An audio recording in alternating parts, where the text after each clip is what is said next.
Hello નમસ્કાર વિદ્યાર્થી મિત્રો, નમસ્કાર. તો બધા વિદ્યાર્થી મિત્રોનું હું ઓજા ફાલ્ગુન તમારું ઓજા ક્લાસીસ ચેનલમાં સ્વાગત કરું છું.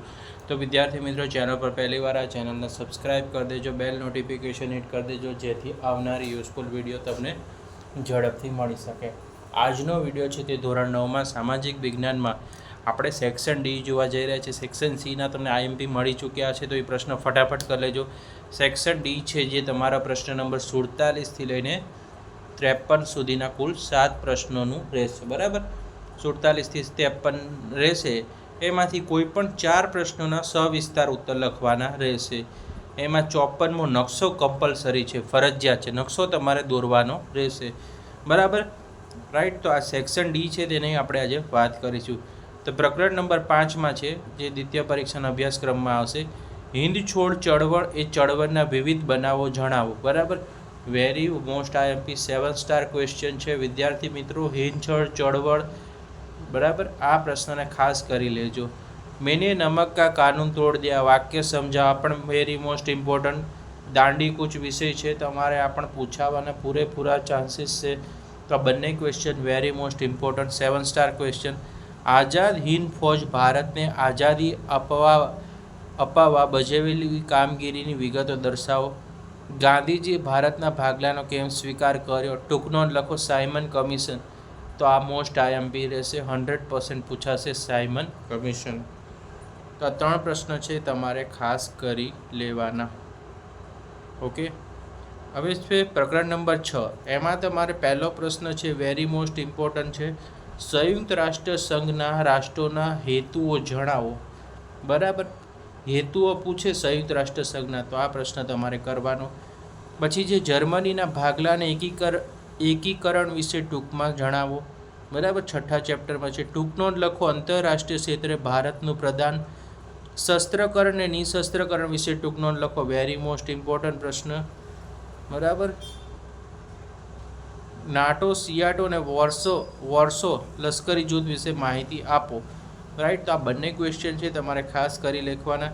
હવે જર્મનીના ભાગલા વિશે તમે ઇમ્પોર્ટન્ટ એને તમે એક વખત કે 2 વખત રીડ કરી લેજો, એ ઘણીવાર પૂછી પણ શકે છે. બરાબર, પ્રકરણ નંબર 7. ભારત સંઘમાં દેશી રાજ્યોનું વિલીનીકરણ અંગે સંક્ષેપ માહિતી આપવાની છે તમારે.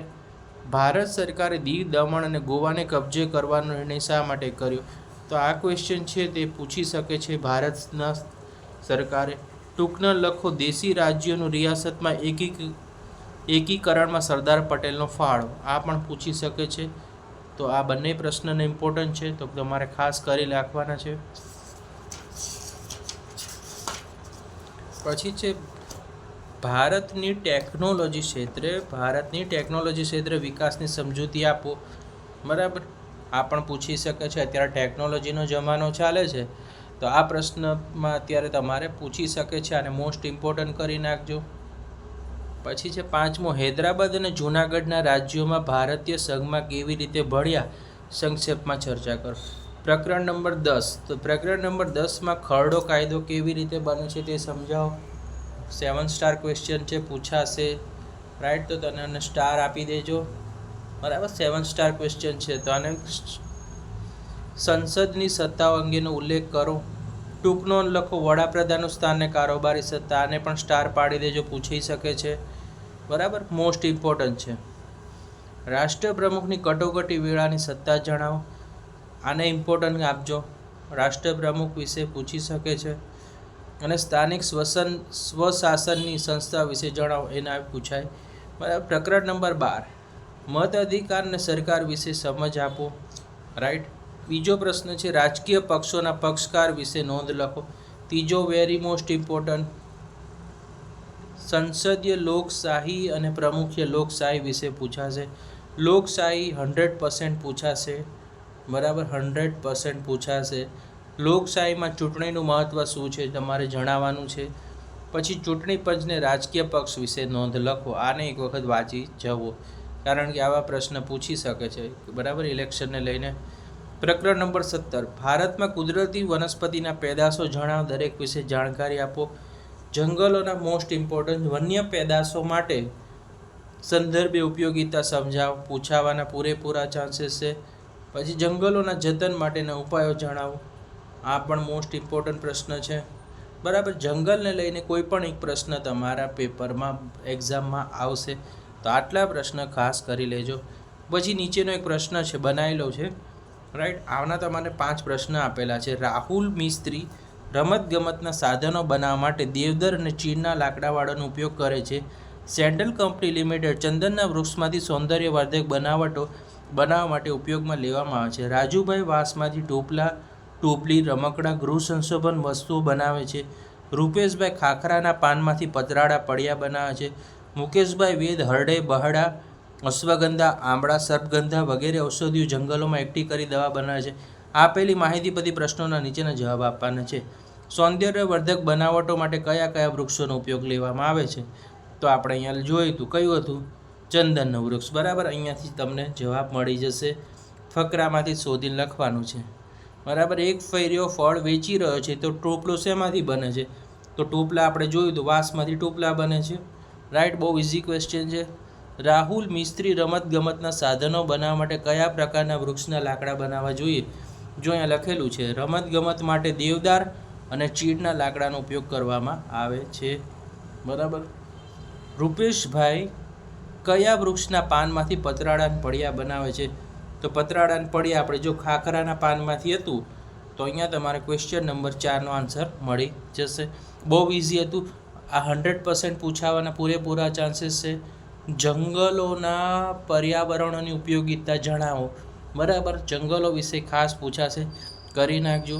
પછી ભારતના દરેક રાજ્યમાં બોલાતી ભાષા લખો. આને ઇમ્પોર્ટન્ટ આપજો. પશ્ચિમ ભારતના લોકોનો ખોરાક શું છે?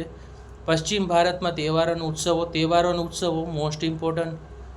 ઉત્તર ભારતના રહેઠાણો મોસ્ટ ઇમ્પોર્ટન્ટ કેવા હોય છે? અને પૂર્વ ભારતના લોકો પોશાક કેવા પહેરે છે?